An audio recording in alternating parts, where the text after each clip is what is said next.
Okay, this is part 3.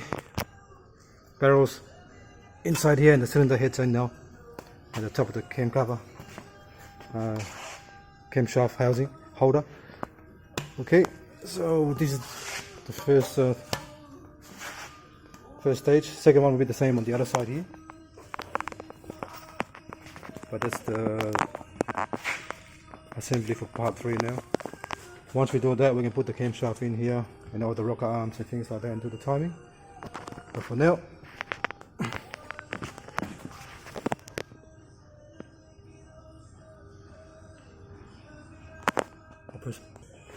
I've got to do so like this. Okay.